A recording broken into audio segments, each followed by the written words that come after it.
What's going on, guys? It's General Tariel, your coach of the Charlotte Carbinks, bringing you the APA Season 6 Week 14 build versus Coach Miticus and the Boston Beedrills. Coming into Week 4, we got that win against Coach Cerber and the Joliet Lycanrocs. Nice 3-0 victory, but we could have done better. I made some really poor plays around that Thunderous. One mainly being she actually had Thunder in the back.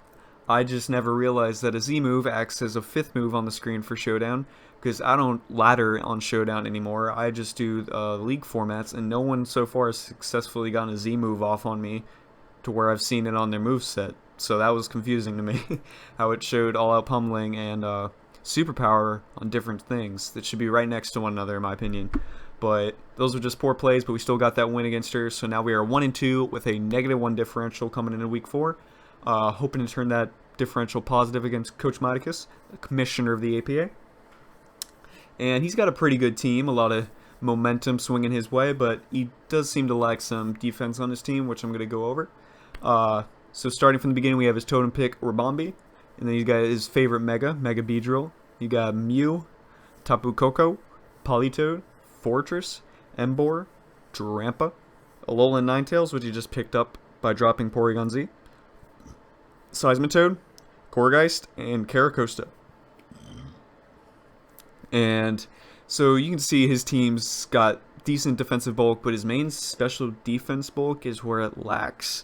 That's basically in Mew and possibly Politoed, but like say a strong electric type could take that on very well and such. So his team's got very good Volt and U-turn potential with Mega Beedrill and Tapu Koko, and he's even Volt Switch in Fortress, but I just don't see it as that strong as defense. I suppose that's why he picked up Alolan Ninetales for his free agent this week in order to get access to the Aurora Veil, so he can raise his defense and special defense. But that's still not enough bulk. He's also got Gourgeist for some defensive bulk, which is pretty good, which might be a possibility this week, but he's got more of a offensive with some hard hitters in the back, and then possible setup suite with like Rabombi and Caracosta and such. But so moving into like seeing what I predict he's going to bring this week, it wasn't that hard building for him, because mainly he had to be able to stop my Sand once again, which he's capable of with Politoed or Alolan Ninetales, and he needed to bring the offense that he normally carries. So of course I see Mega Beedrill coming. It's just his favorite. One thing I noticed with Miticus though is that he's been running Protect on it. He doesn't need to do that anymore with the Generation 7 buff, where Mega Beedrill gets its speed on the first turn of the Mega Evolution. So Mega Beedrill can freely run U-turn, Poison Jab, Knockoff, and Drill Run. Of course, U-turn for the momentum and the good overall stab with that adaptability. Poison Jab with the adaptability stab. Knockoff to get rid of any items. Also take on stuff like, say, my Reuniclus, Chandelure. You got Drill Run in order to hit my Gigalith, super effective. It's just got good overall power, and the speed stat is such a pain to work around. One Pokemon that I'm bringing this week that you'll see in a little bit, it's really close, but it's still not enough for this Mega Beedrill speed. It's ridiculous. So this thing just gives him overall momentum, if I'm not, because I'm basically have to switch him to Milotic to take this thing on defensively, which is kind of ridiculous. Mega Beedrill is actually a pretty good Pokemon, so we bumped it up to Tier 1 for this season. So that just gives him a lot of offensive pressure in the game. He tends to lack using it along with Volturn with Tapu Koko, but that was his full attention of this draft, so I kind of want to see him use it from here on out, because it's a really strong speed turn game, but he could have gotten better walls to go along with that, or better setup sweepers, but he's still got a good overall team. And going with that team is a mixed defensive Fortress. I just threw the EVs randomly, but I'm saying mixed defensive over like a max defense, just to take on Kyurem Black slightly better. It could be more almost full defense just to take on Excadrill and Mega Pinsir better, which is definitely a possibility. I have Gyro Ball to take on any possible speed like an Excadrill, but Stealth Rocks also for, once again, my Mega Pinsir, my Kyurem Black, and my Chandelure. He has to bring them. If he doesn't bring them on Fortress, he will bring them on Mew, because I doubt he's bringing Seismitoad or Caracosta this week. I have Earthquake. This is mainly for the Excadrill, because Earthquake to Excadrill without any investment is a 72 to 80% roll on Excadrill, which is kind of ridiculous. So that puts a lot of damage on my Excadrill when if he's max defense. If I don't set up like Swords Dance with my Life Orb, then I'm not going to do that much to the Fortress, even with an Earthquake. So that's why I have him with Earthquake, because he wants to be able to punish Excadrill if it tries to get too much damage. It's also possible for him to be carrying such as Rock Slide, just take on Mega Pinsir, but I feel like Gyro Ball would be enough coverage, because Mega Pinsir really can't do anything to Fortress. And if all else, he could substitute one of these moves for Volt Switch, which I don't really doubt though, because he also needs that Rapid Spin. Even though I have Chandelure, which is a strong counter to this spinner, I haven't brought it yet. So that might be a reason for him to believe that he can easily bring Rapid Spin. And of course, if he doesn't bring Rapid Spin, then he is forced to bring Defog on the Mew, which we could capitalize on very easily. And synergizing with the Fortress, which was pretty good with this team, was Politoed. I know he picked up Politoed just to snipe Drizzle from two of the rain teams that were happening at the beginning of the draft for this season. But he's done alright with it so far. I see him bringing Scald Fist Stab in the rain, Toxic, you got Ice Beam, just to hit other stuff like, say, my Togetic, my Mega Pinsir, my Chestnut, etc. And then I have Encore. This Encore is just in case he brings it on like my Excadrill is trying to set up or something like that. Or possible Milotic going for Recover. It's just, I just see Scald, Toxic, and Ice Beam being the main moves for this Politoed, and Encore is just a fill-in. He could bring some other offensive mood in order to take on the team, or he could bring his Rest that he tried to bring, I believe it was the past 2 weeks. And of course the Drizzle is to mainly be there to counter my Gigalith with the Sandstream. He's got to bring it. It was either this or Alolan Ninetales. Alolan Ninetales is somewhat of a possibility, but I feel like he needed slightly more of a defensive answer than offense with Alolan Ninetales, because if he brings Alolan Ninetales, then Excadrill's just got another thing that's a free kill against it if I still have Rain, because unlike Alolan Ninetales, it can't come in on Gigalith without worry. Politoed, though, can come in on Gigalith without worry and stop the sand, and then threaten me out. So this is why I pick a defensive Politoed to take on those threats like Gigalith and Excadrill. It also just helps against certain other types on my team. It can't really take on a Kyurem Black still because of Fusion Bolt, but if it has to, it can still Toxic me and cause some chaos, maybe get a Scald Burn. But Politoed's mainly there for weather cancellation, and then also in order to take on those offensive rock and ground types I have on my team. Next up, I do have Tapu Koko. It does get walled by Excadrill, but he definitely needs it, and Gigalith if I have Sand Up, but he definitely needs it in order to threaten out my Kyurem Black and my Mega Pinsir, and it takes on my Milotic, it takes on my Chestnut, it can U-turn on my Reuniclus. It's just got so many answers to some of my offense and most of my defense that there's no way he's not bringing it. I have a special offensive, of course, with the max speed, and I see him bringing Thunder to go along with his Rain for maximum damage. Dazzling Gleam to hit that Kyurem Black and the Chestnut. U-turn, just so in case he predicts my Excadrill coming in on a possible Volt Switch, he still gets the turn off. And U-turn also hits the Reuniclus for super effective damage. And Volt Switch in order for the strongest version of Momentum. Tapu Koko hits really hard versus my team, so it was kind of hard to prep around that, but it was still easy at the same time. Speed in Tapu Koko and Mega Beedrill was kind of hard to work around, which I'll go into with a certain Pokemon that I actually brought this week. And they're just very good pivots, and if he uses it correctly, it will be difficult for us this week. But lately in these battles, Miticus has been keeping them in the back and not been like more confident in bringing them in on certain plays when he should be.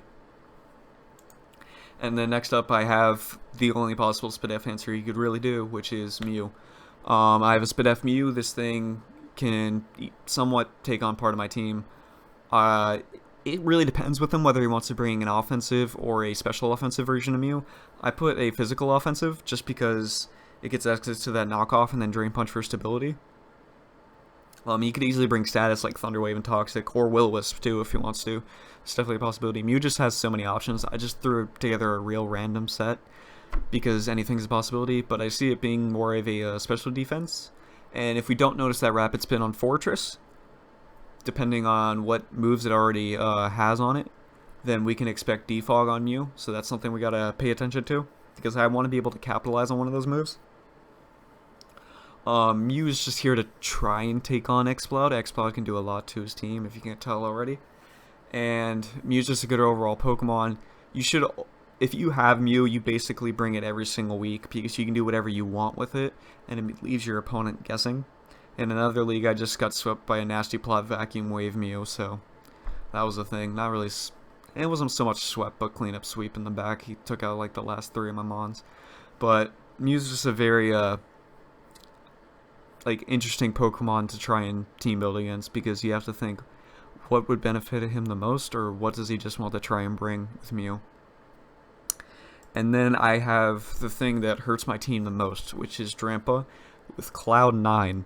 Now, I don't know if he's going to notice this with Cloud9, but Drampa Choice Spec Cloud9 destroys my team. Cloud9, I keep pointing it out because it ignores the Sand boost with Gigalith. Gigalith does not get that 1.5 special defense boost with that Sand when Drampa hits it with a Choice Spec Surf or Draco Meteor. It just doesn't care. I have Hyper Voice and Draco Meteor for stab with overall very strong damage. I have Shadow Ball for the Reuniclus, and I have Surf for the Gigalith, as well as, say, the Chandelure, which is also for the Shadow Ball. Drampa hits very hard versus my team, and I definitely had to bring a certain Pokemon in order to take this on. If he doesn't bring it, then he was focusing on too much other stuff, because this thing can break some walls if I'm not careful. Sometimes, if I didn't bring a certain Pokemon, I would have to sack something in order to get around this thing. It will be very effective for him if he brings it, so that's why I expect it this week. Any other possibility for his team would be an Alolan Ninetales, once again with that Aurora Veil. The Ice and the Fairy coverage can take on my Kyurem Black and my Mega Pinsir. But Tapu Koko just does a better job with that, because, once again, it synergizes with the Politoed with the Thunder.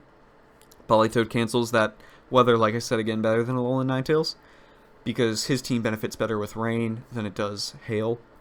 And Tapu Koko also just has the better overall speed, and Alolan Ninetales is slightly more frail, not much, but Tapu Koko is just a lot stronger, especially with that Electric Surge. And then moving on to my team for this week. Once again, I wanted to bring that Sand. I have the Excadrill with the Life Orb, 252 attack, almost max speed, just enough to outspeed that Mega B in Sand.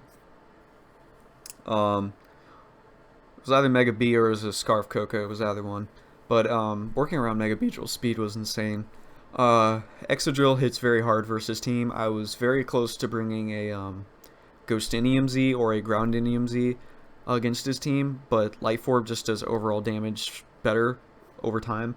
The Shadow Claw, of course, is for that Gourgeist or the Mew.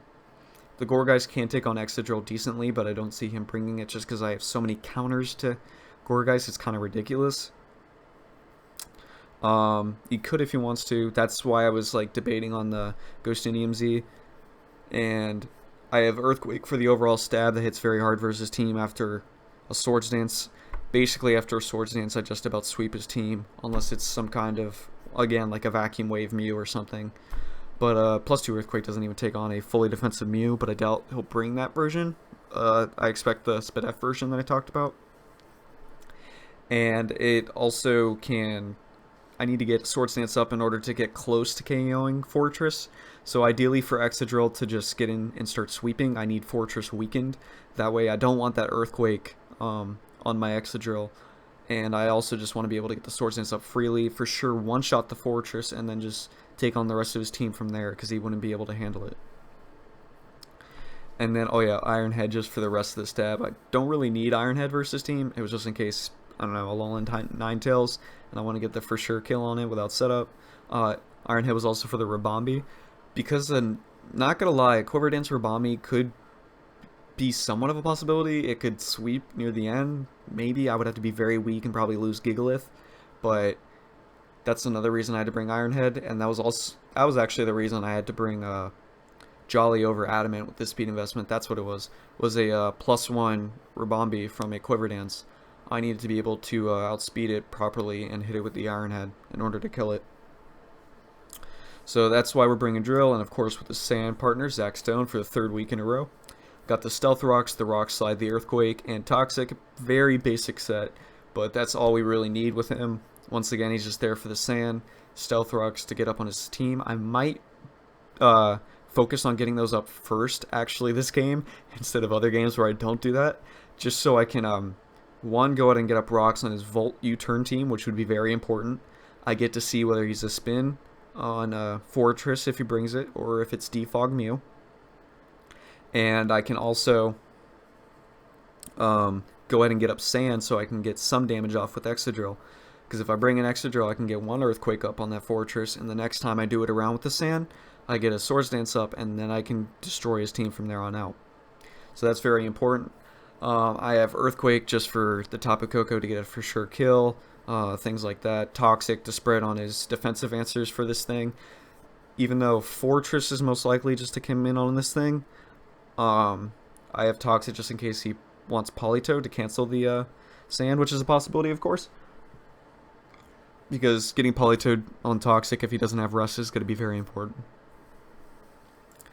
And Exploud, Caps Lock. He does so much damage to his team. I was really hoping on bringing a Scarf Exploud this week when I saw it, but Exploud with the base 60 speed, max speed, and Timid doesn't outspeed. It doesn't outspeed Mega Beedrill. Mega Beedrill's just too fast. It's ridiculous. So I decided to bring an interesting set because I still wanted to continuously hit his team without switching out.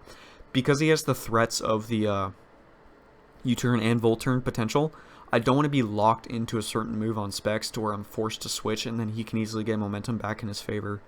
So I decided to bring an AV version of Exploud, which is kind of decent, I'm not going to lie. Because he's already got a decent HP stat, he kind of lacks in the defense, but that's where the Assault Vest comes in handy. And then I'm still running the max 252 with Modest. We got that Boom Burst, of course, because there's no need in Exploud without it. We got that Fire Blast to take on the Fortress. I am running Fire Blast over Flamethrower just because Fire Blast actually hits harder on, say, Alolan Ninetales or Bombi or Mega Beedrill.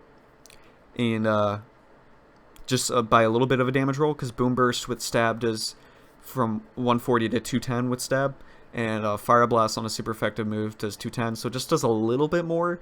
So, I mean, I could do a last second switch to Flamethrower, just because I shouldn't want to risk that miss, but I also want to keep like certain amount of PP on Boom Burst, even though I don't see Exploud living that long.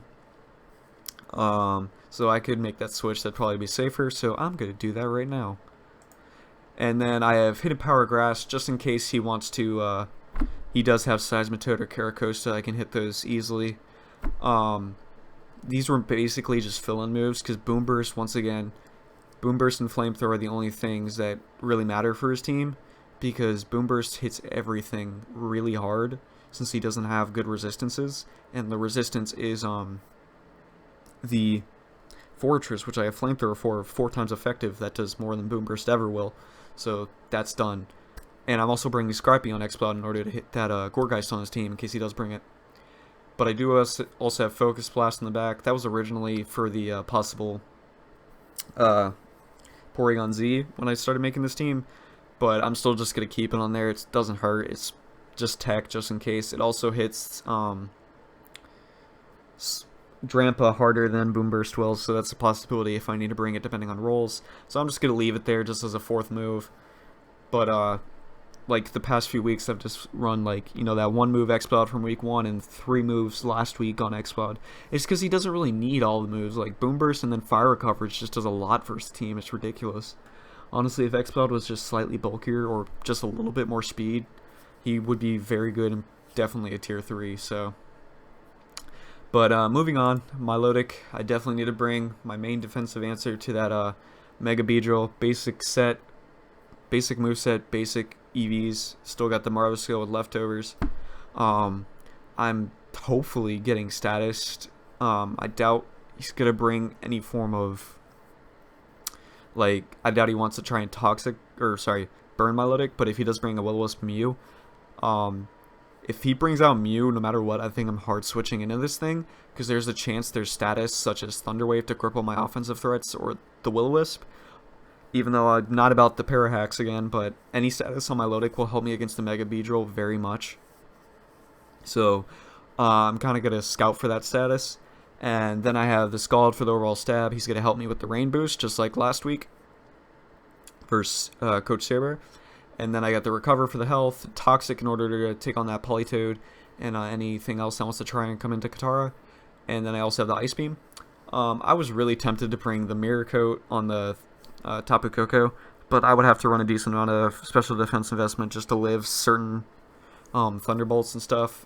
Thunder just does so much damage if he brings that because of rain, so it wasn't worth. Also considering my ideal switch in to Tapu Koko is just Excadrill or Zac Stone, the Gigalith, so there was no need in taking that risk with Milotic, especially if he predicted it and go for like a U-turn or something like that, which is a possibility.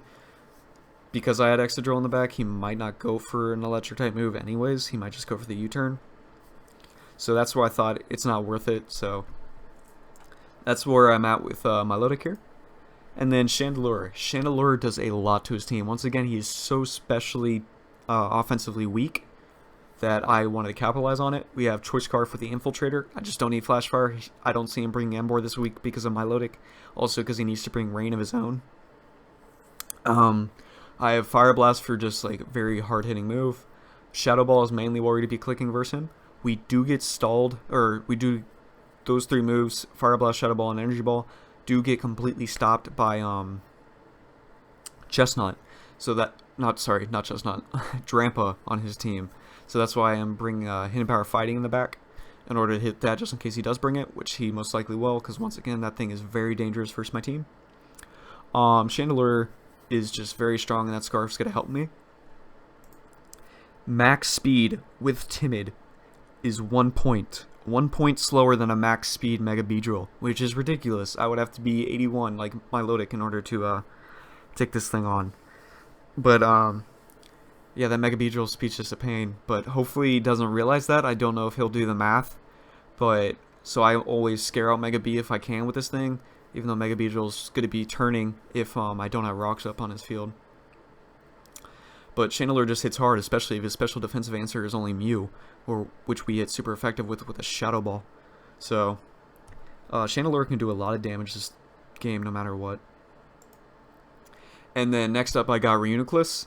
Once again, I said I needed an answer to that Drampa, and that's 100% what I'm bringing. I'm bringing this set that was similar to what I brought first Dan in week 2. But I decided to bring more bulk instead of the special offensive sides of things. Got that Soulfest Regenerator. If he tries to go for a status move on certain things, then he'll realize it. But I'm pretty sure he'll notice once I bring this in on his Drampa or say his Tapu Koko. But I got the Psyshock for overall coverage, Hidden Power Fire for the Fortress, got Shadow Ball for the Mew, and I got Focus Blast for the Drampa. Reuniclus is going to be very important against the special attackers. It can also take on Alolan Ninetales, and it can take on the Tapu Koko, like I said, but it's mainly here for the Drampa, because otherwise Drampa would just destroy my team, and it would be very upsetting. One thing to look forward to is that if he's not a spec set on Drampa, then that means he is a Z-move set. So that means Reuniclus can wall it even more because he's lacking the special offensive power he could really bring with choice specs. Like, Z-moves are really interesting, but you just have the overall power with important items like Life Orb and choice items. So it's kind of like you're losing at the same time just for the style points. But so that's my team versus Coach Miticus. I think we're going to be able to handle this decently. I just got to be careful if he does start doing a lot of turning and stuff, because then Milotic's going to lose a lot of health from that Mega Beedrill. So that's why I'm looking for any form of status on Milotic. I'm mainly going to capitalize on getting rocks up so that can't happen. Get some pre-damage off with Exploud or Chandelure in order for Excadrill to sweep late game. That's the ideal part. This should go well. I'm not concerned about his team really. That Trampa does hit hard, but I don't see like massive wall breakers besides that. Like the Tapu Koko and the Mega Beedrill are really good. Like there's no doubt about that. But he might just be focusing on momentum more than he is kills, because I don't think Miticus fully understands when to go for the proper kill, or if he just wants momentum. Sometimes he might just keep Coco in the back like he has past games, but no doubt we can take him on. Hopefully we get that win that we are looking for, and we will be 2-2 after this week, hopefully. But that'll be it from me, guys. The battle will go up tomorrow, and I'll see y'all later. Sub, like, share, deuces.